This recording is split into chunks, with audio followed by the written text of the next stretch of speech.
Alright, so what's up guys? This is going to be a quick video. I'll probably do a follow-up in the future, going over this bike specifically in greater detail.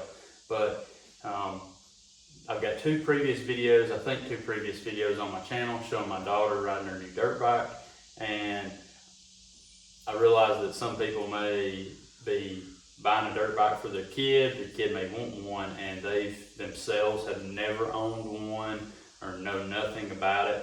So like I said, I'll probably have a video in the future going over greater detail of these bikes. And if you're buying Japanese, some built in China now. But if you're buying from a Japanese brand, Suzuki, Honda, Yamaha, it'll mostly apply to all those bikes, with a few exceptions. So anyway, what I was looking for when I was getting my daughter her first bike, she's 4 years old. So it was going to have to be a 50, at least in physical size. Now I ended up getting a DRZ 70. Suzuki's DRZ 70, I didn't know it until I started looking, is the same size as the 50. They just stuffed the 70 motor in there, which is identical in every way except it has a slightly larger board. So Honda 50, Yamaha 50, and Suzuki 50, that's what I was looking for. I found a 70, and upon doing so I realized it was the same physical size as the 50s, so I got it. Just like the other 50s, it has a throttle stop that can be adjusted so that the kid can only, that's all the juice she can give it, like an eighth of a turn, not even an eighth of a turn. And it hauls her around at a fast jogging speed for me to keep up with. So it needed to be a 50 size. Now Yamaha does make a PW50, which is a 2-stroke, no gears. It's like a scooter, just twist and go, and it is physically smaller. So if your child's very small for their age, or if they're just younger and you're trying to get them started, Yamaha PW50. So another thing that was important to me was trying to get electric start, and that pretty much rules out the Honda. Now the electric start's not the end all be all. Right now the electric start on this one's not working because the battery's dead.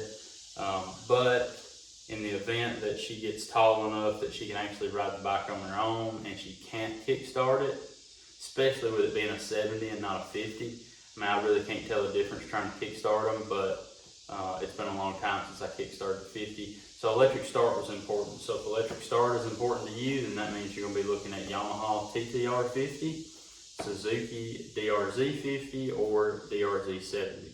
The Honda has no electric start. Kawasaki currently doesn't make a kid's 50 dirt bike that I'm aware of. Some of the Chinese ones, Teo or something, they might have electric start on their little ones, but I don't mess with those off-brand Chinese things. So electric start was important to me, so that ruled out the Honda. And I can't remember offhand if the Yamaha TTR 50 has a backup Kickstarter or not.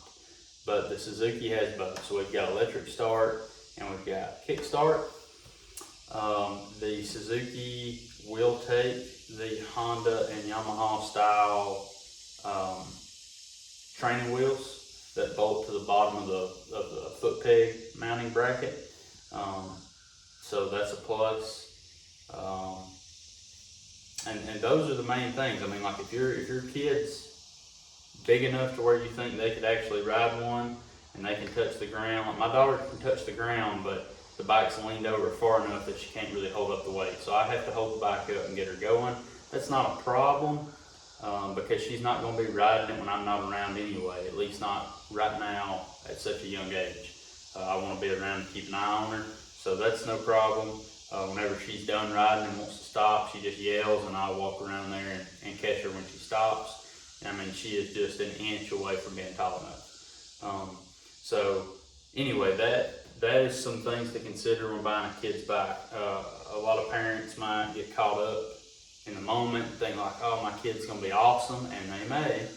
And they try to go out and save some money by not having to sell one down the road, and they'll get them like a KTM 50 or something. I'd highly advise against that, even if money's not an issue. I mean, those things absolutely rip.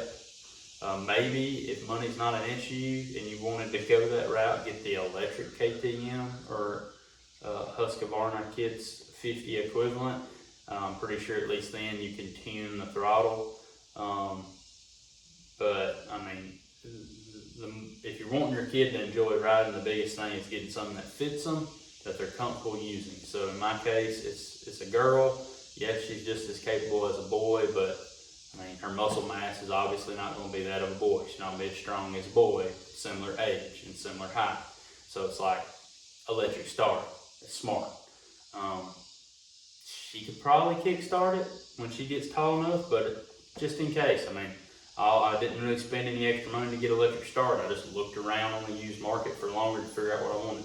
So if you're a parent, your kid wants a dirt bike, or for some reason you want your kid to have a dirt bike and they've never had one, you've never had one, you don't know what to look for, that would be the main thing. It's like, are you going to need a Kickstarter? Is your kid like 6 or 7 years old already? Probably don't need electric start. Kickstarter's going to be fine.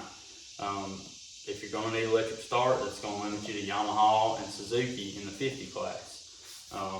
As you move up to a larger bike, if your kid's already like 9 or 10 years old and can really ride a bicycle good, maybe you go ahead and put them on a Yamaha or Honda 110. Well, both of those have electric start, but the Honda's fuel injected. So there's like some convenience things that you just need to keep in mind. Other than that, just try to get something they're comfortable on and that hopefully they'll enjoy riding. Don't try to set them up for the rider they might be in the future. Just set them up for enjoying it in the moment now. And if your kid turns out to be a really aggressive, fast, good rider and wants to start racing, then you get them the race bike. That might mean losing a couple $100 by buying and having to resell and all that, but I mean, it's better than them being scared to ride it and not enjoying it. So anyway, that's it for this video, and hopefully it was helpful to you in some way. And if you're interested in this bike specifically, stay tuned. In the future, I will have some videos where I go over all the nuances that a new owning parent who's not familiar with dirt bikes may need to know. And like I said, more or less be applicable to the Honda and TTR 50s as well. So catch you on the next one.